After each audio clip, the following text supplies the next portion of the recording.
बाप और बेटे के रिश्ते में संवाद की खाई पिता और बेटे के रिश्तों में सबसे बड़ी समस्या अक्सर बातचीत के अभाव की होती है। बाप अपने अनुभव और अपनी सोच को ज्यादा मायने देता है, जबकि बेटा अपनी पीढ़ी के हिसाब से नए नजरिए और जज्बात लेकर आता है।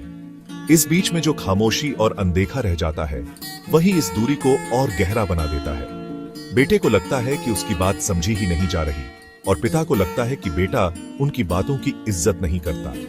धीरे धीरे दोनों एक दूसरे से बात करना कम कर देते हैं और बातचीत सिर्फ जरूरत तक सीमित रह जाती है।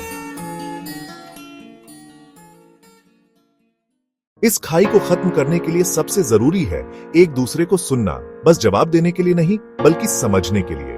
जब पिता बेटे की बातों को बिना परखे ध्यान से सुनते हैं तो बेटे को लगता है कि उसकी भावनाओं की अहमियत है।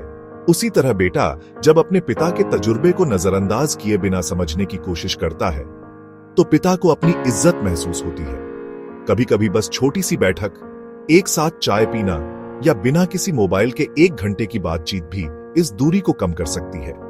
गलती दोनों तरफ होती है। कभी पिता अपने बेटों को बच्चा समझकर उनके जज्बात को हल्के में ले लेते हैं और कभी बेटा अपने पिता को पुरानी सोच वाला कहकर दूर कर देता है।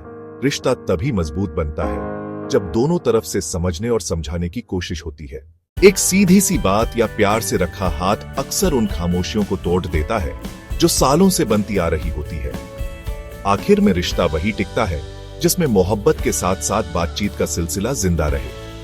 बाप और बेटे दोनों अगर अपने गिले शिकवे दिल में रखने के बजाय समय निकालकर एक दूसरे से साझा करें तो बातचीत का यह अभाव अपने आप खत्म हो जाता है और रिश्ता फिर से अपनी गर्मी और अपनेपन से भर जाता है।